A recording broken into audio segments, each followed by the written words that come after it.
Hi అండి, సంధ్యాస్ కిచెన్కి స్వాగతం. ఈరోజు రెసిపీ వచ్చేసి టమాటా అలాగే పుదీనా కొత్తిమీర పచ్చడి అండి. నేను ఇక్కడ ఒక 1/2 కేజీ టమాటాలు తీసుకొని కడిగి కట్ చేసి పెట్టుకున్నాను. అలాగే పుదీనా ఒక 2 చిన్న కట్టలు ఉంటాయి కదా, అవి తీసి కడిగేసి ఇలా కట్ చేసి పెట్టుకున్నాను. కొత్తిమీర ఇది ఒక కట్ట తీసుకున్నాను, చిన్నది, కడిగి ఇలా పెట్టేసుకున్నాను.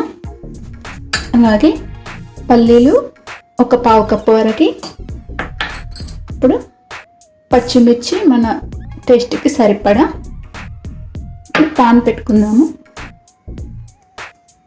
ఇప్పుడు పాన్ పెట్టుకున్నాక 1 టేబుల్ స్పూన్ వరకు ఆయిల్ వేసుకుందాము.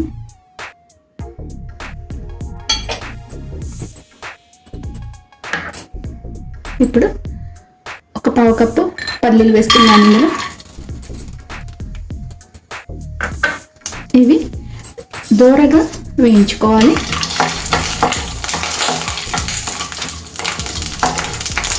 మీడియం ఫ్లేమ్ మీద పెట్టి దోరగా వేయించుకోవాలి. ఇప్పుడు ఈ పల్లీలు మనకి దోరగా వేగాయి కదా, ఇది ఒక గిన్నెలోకి తీసేసుకుందాము. ఇదే ఆయిల్లో మనం పచ్చిమిర్చి కూడా వేసుకోవాలి. మన రుచికి మనం కారం ఎంత తింటామో అంత చూసుకొని వేసుకోవాలి. ఇది కూడా మీడియం ఫ్లేమ్ మీద మనం పచ్చిమిర్చి కొంచెం కలర్ మారే వరకు వేయించుకోవాలి. ఇప్పుడు ఈ పచ్చిమిర్చి కూడా వేగాయి కదా, ఇది కూడా ఒక ప్లేట్లోకి తీసేసుకుందాము. ఇప్పుడు మరి కొంచెం ఆయిల్ వేసుకోవాలండి. 1 టీ స్పూన్ ఆయిల్ వేసుకొని ఇప్పుడు ఈ టమాటాలు కట్ చేసి పెట్టుకున్నవి కూడా వేసుకొని ఉడికించుకోవాలి.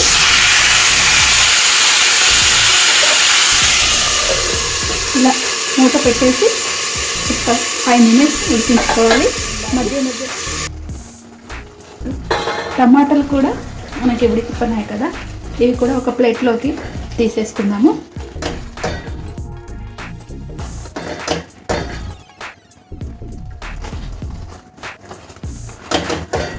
ఇప్పుడు కొంచెం 1 టీ స్పూన్ ఆయిల్ వేసుకొని కడిగి పెట్టేసుకున్న పుదీనా ఉంది కదా, ఈ పుదీనా వేసి వేయించుకోవాలి.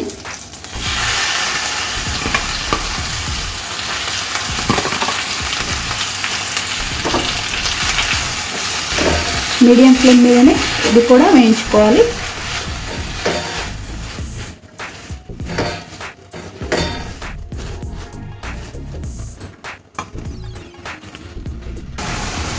ఇప్పుడు ఈ పుదీనా కూడా వేగింది కదా, ఇందులోనే మనం ఇలా కొత్తిమీర కడిగి పెట్టేసుకున్నాం కదా, ఇది కూడా ఒకసారి కలిపి తీసేసుకోవాలి అంతే.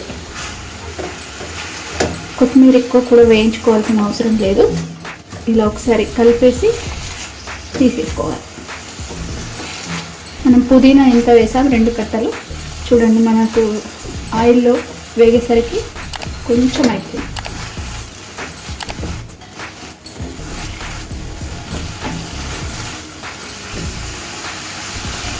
ఇప్పుడు స్టవ్ ఆఫ్ చేసేసుకొని ఇది కూడా ప్లేట్లోకి తీసుకోవాలండి.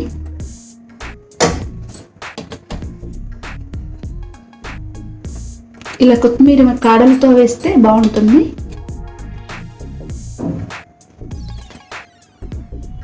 ఇప్పుడు ఈ టమాటా అలాగే కొత్తిమీర పుదీనా ఇవన్నీ కూడా మనకు ఒక 5 నిమిషాలు పక్కన పెట్టుకుంటే చల్లబడుతుంది. ఇప్పుడు అవి చల్లబడేలోపు ఈ పల్లీలు వేయించుకున్నాం కదా, ఇవి గ్రైండ్ చేసుకున్నాము. ఇప్పుడు ఈ పచ్చిమిర్చి కూడా ఇందులోనే వేసుకొని గ్రైండ్ చేసుకోవాలి. ఇందులో ఒక వెల్లుల్లి మొత్తం పూర్తిగా తీసుకొని గడ్డ ఒలిచి ఇలా పెట్టేసుకున్నాను. ఇవన్నీ కూడా గ్రైండ్ చేసుకోవాలి. ఇప్పుడు ఇవి గ్రైండ్ చేసుకున్నాం కదా, ఇందులోనే ఈ టమాటా అలాగే మనం వేయించి పెట్టుకున్న కొత్తిమీర పుదీనా అన్నీ కలిపేసి గ్రైండ్ చేసుకోవాలి.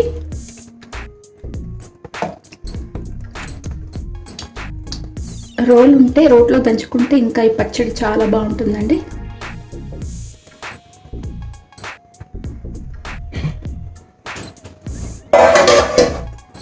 ఇప్పుడు ఇందులో 1 టేబుల్ స్పూన్ వరకు ఉప్పు వేస్తున్నాను. నేను ఇక్కడ దొడ్డు ఉప్పు తీసుకొని అది వేస్తున్నాను.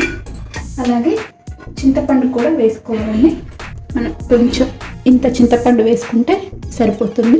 ఇవన్నీ కలిపేసి గ్రైండ్ చేసుకోవాలి.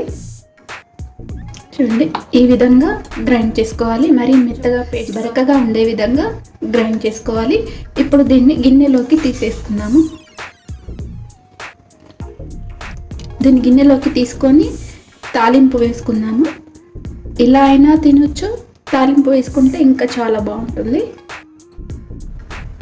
ఇప్పుడు స్టవ్ వెలిగించుకొని పాన్ పెట్టుకున్నాం కదా, ఇందులో 2 టేబుల్ స్పూన్ల వరకు ఆయిల్ వేసుకోవాలి.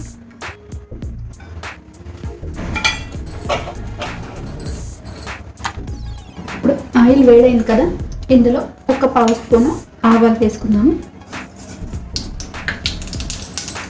అలాగే 1/2 స్పూన్ జీలకర్ర,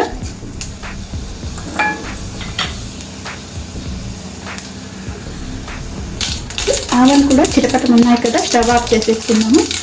ఆఫ్ చేసుకొని ఇందులో కొంచెం 1/2 స్పూన్ వరకు పసుపు వేసుకున్నాము. ఈ పోపునంతా కూడా ఇందులో వేసేసుకోవాలి. వేసుకొని ఇదంతా ఒకసారి కలిపేసుకోవాలి.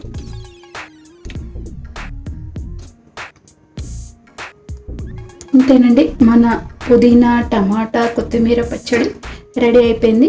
ఈ పచ్చడి అన్నంలోకి బాగుంటుంది. అలాగే దోశ, ఇడ్లీ, పూరీలోకి కూడా చాలా చాలా బాగుంటుంది. చపాతీలోకి కూడా బాగుంటుంది. మీకు ఈ రెసిపీ నచ్చితే తప్పకుండా కామెంట్ సెక్షన్లో మెన్షన్ చేయండి. అలాగే లైక్ చేయండి, షేర్ చేయండి, నా ఛానల్ని సబ్స్క్రైబ్ చేయండి. Thanks for watching.